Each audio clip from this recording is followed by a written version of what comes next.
Hoje a gente vai falar sobre vício em pornografia na população feminina. Antes que você venha me encher o saco, Gabriel, não existe vício em pornografia, isso não é um diagnóstico. Eu sei que não existe formalmente esse diagnóstico no DSM, não existe formalmente esse diagnóstico na CID, mas é um termo que conecta com as pessoas, é um termo que se fala sobre isso na mídia, especificamente para a população masculina. Eu procurei vídeos de psiquiatras brasileiros falando sobre esse tema e eu não achei. E eu confesso que eu estou em débito sobre esse tema porque eu abordei extensamente esse tema no meu Instagram em 2021. E na época eu tinha uma paciente que acompanhava comigo que ela me mandou um DM na época. Ela tinha problemas com pornografia, ela não me procurou por isso, era um quadro de ansiedade, mas que ela me mandou um DM e falou: pô, Gabriel, você podia falar sobre isso para a população feminina também. Eu falei: pô, realmente, fulana, vou fazer esse vídeo e nunca mais fiz. Então eu estou aqui 5 anos depois para a gente poder abordar isso, porque é um tema bastante importante. Isso acontece por outras causas também. Quando a gente tem uma diferença muito significativa de prevalência de uma condição em um sexo para o outro, é muito mais comum que se exista conteúdos voltados para esse sexo mais prevalente.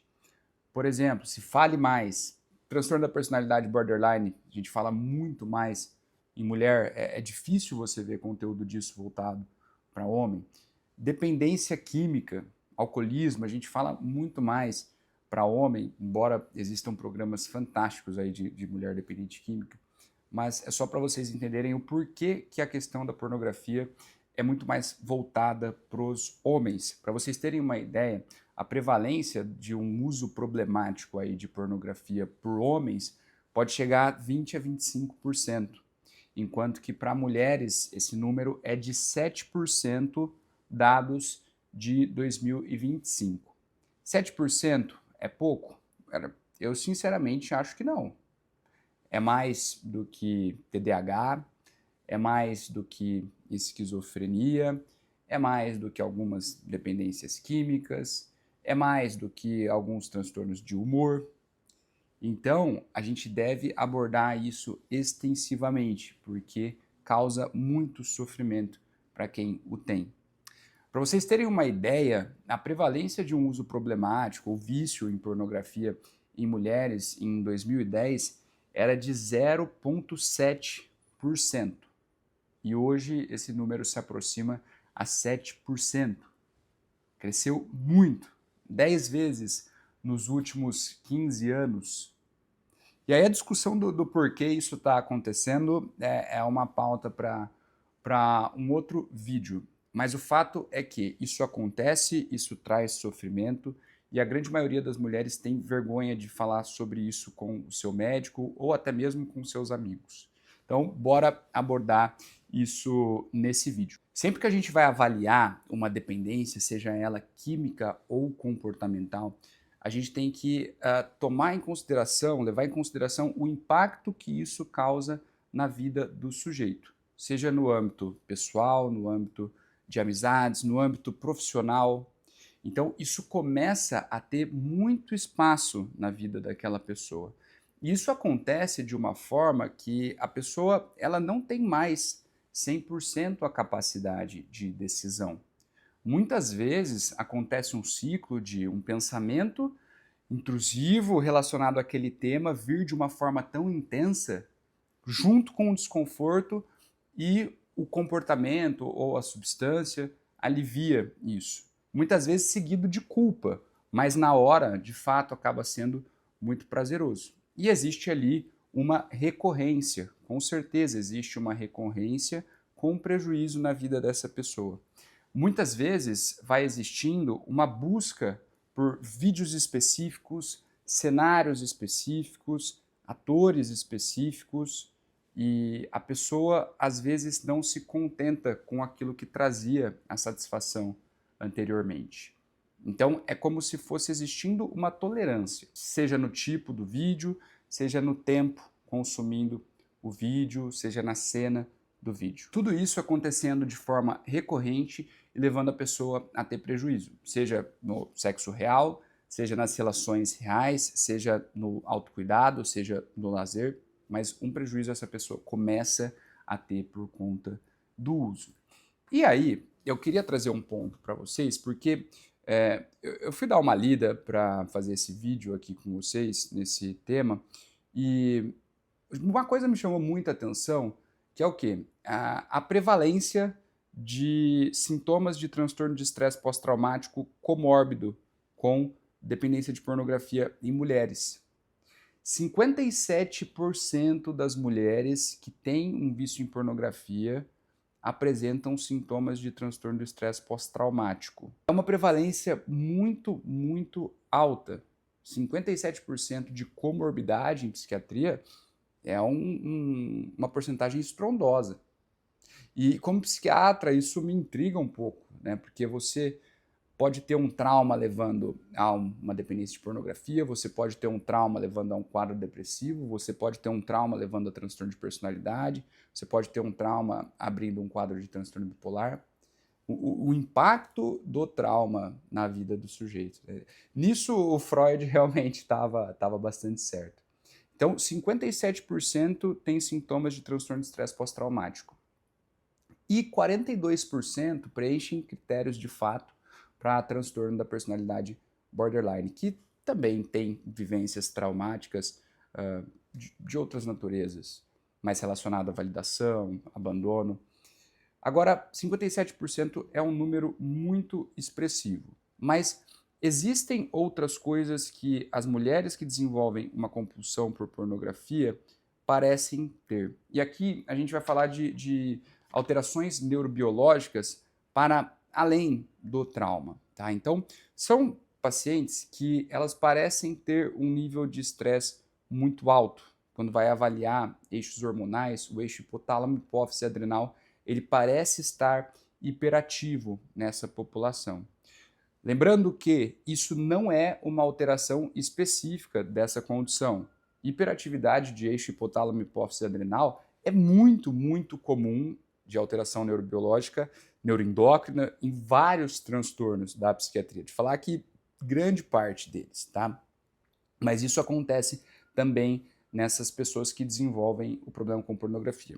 Segundo ponto, essas pacientes, elas parecem ter naturalmente uma maior busca por recompensa.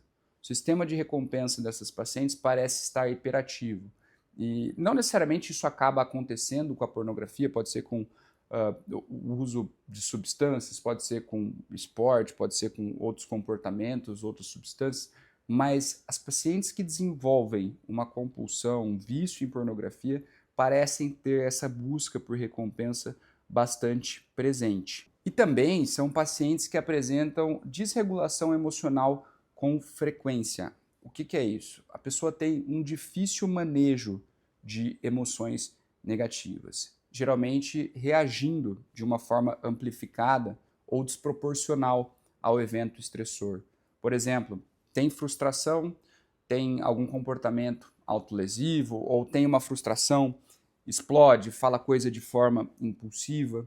Então a gente tem o trauma, uma hiperatividade do eixo hipotálamo hipófise adrenal, a gente tem uma busca por recompensa bastante ativa e a gente tem uma pessoa com desregulação emocional. Agora, além disso tudo, quando a gente vai entrar num âmbito mais psicológico ou aprendizado e entrevistando pacientes com problemas com pornografia, essas pacientes elas parecem ter aprendido na infância com as figuras principais, pai, mãe e parceiro, que o amor ele é algo contraditório. O que eu quero dizer com isso? Ao mesmo tempo que eu estou vendo que o meu pai trai a minha mãe, dentro de casa ele trata ela muito bem. Ao mesmo tempo que a mamãe fala mal do papai para as amiguinhas, dentro de casa eles chamam de amor, se beijam. Ao mesmo tempo que eu vejo eles brigando de uma forma muito intensa, falando alto um com o outro, brigando na minha frente, eu vejo que eles se trancam no quarto também, eventualmente escuto até eles tendo relação sexual. Então, por espelhamento, a gente vai aprendendo que o amor é algo contraditório. Mas isso não só em figuras externas. Esse comportamento ambíguo, ele também acontece com a menina, com a criança, no sentido de validação e invalidação. Então, por exemplo, a minha mãe fala bem de mim fora de casa, me coloca como se fosse uma menina perfeita, mas dentro de casa ela começa a me invalidar. O papai fala que me ama, que eu sou a princesa da vida dele, mas aí no meu aniversário ele fica bêbado, não dá atenção para mim. Os meus pais falam que me amam, que eu sou especial, mas na minha apresentação eles não estão presentes, na reunião da escola eles não estão presentes. Então fica algo muito, muito contraditório, tanto no aprendizado externo quanto da pessoa com ela mesma. Então você vê que a gente tem um prato muito cheio para que aconteça um problema com pornografia. Por quê? Porque a gente sabe que a pornografia ela tem a capacidade de regular momentaneamente tudo isso que eu falei para vocês. Estresse, recompensa, manejar emoções negativas. Muito rápido. E aí vem o primeiro contato. E as mulheres que desenvolvem um problema com pornografia, elas geralmente têm esse primeiro contato entre os 11 e os 14 anos. E aqui eu não estou falando de contos eróticos, dark romances, eu não estou falando de filmes com cenas mais eróticas, 50 tons de cinza, por exemplo. Eu estou falando de pornografia mesmo, vídeos pornográficos. Esse contato parece ser entre os 11 e os 14 anos. E aí, de forma mágica, todos aqueles componentes de vulnerabilidade, eles desaparecem momentaneamente. E o que a gente aprende? Opa, isso aqui é bom. Fora o prazer propriamente dito relacionado ali ao consumo. E uma coisa interessante que acontece é que o sexo nos filmes, até nos vídeos pornográficos, ele começa a ser representado, na verdade sempre foi representado, como algo superior a tudo. Então, depois de brigas, se resolve com sexo, depois de... Tem a música, né? Depois da briga, a gente faz amor. Depois de discussões, o sexo resolve. Ah, eu tô super feliz aqui nessa família, mas eu tô lembrando do sexo com aquela pessoa, e aí quando eu tenho o sexo, tudo vai embora. Então, o que isso traz para a mulher? Que isso resolve os problemas. Para vocês terem uma ideia, em sites pornográficos, por exemplo, você tem seções, você tem abas exclusivamente de abuso, de cenas fingindo que é um ex, aquela palavra que começa com ex e termina com pro. Você tem seções inteiras disso. E a mulher, mesmo sofrendo isso, no fim do filme parece que tá tudo bem, porque valeu a pena, porque ela teve um prazer que foi superior a ela ter a intimidade dela violada. Olha que maluquice, cara. Olha onde a gente está chegando. Então, o sexo é colocado como algo muito, muito poderoso. Só que o contato com a pornografia vai criando expectativas que não se sustentam no mundo real. Sobre o tempo de performance do parceiro, sobre o seu próprio prazer, sobre o corpo que você deve ter, o corpo que o seu parceiro deve ter. E isso, translocado para a vida real, obviamente traz frustrações. E aí, cada vez mais, a pessoa vai ficando íntima da pornografia e se distanciando do mundo real, dos relacionamentos reais. E a gente sabe que no longo prazo, ter relações reais parece ser algo muito importante, tanto para a saúde mental quanto para a saúde cardiovascular. Eu não vou entrar em tratamento aqui nesse vídeo de hoje, mas Se você quiser que eu faça um vídeo exclusivamente sobre o tratamento, vai ser um prazer.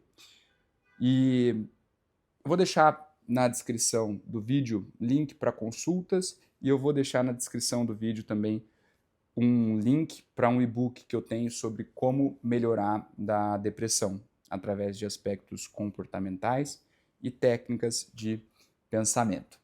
Deixa um comentário aqui nesse vídeo sobre o seu relato, se você já passou por isso, que vai ser importante ler para poder elaborar temas para novos vídeos.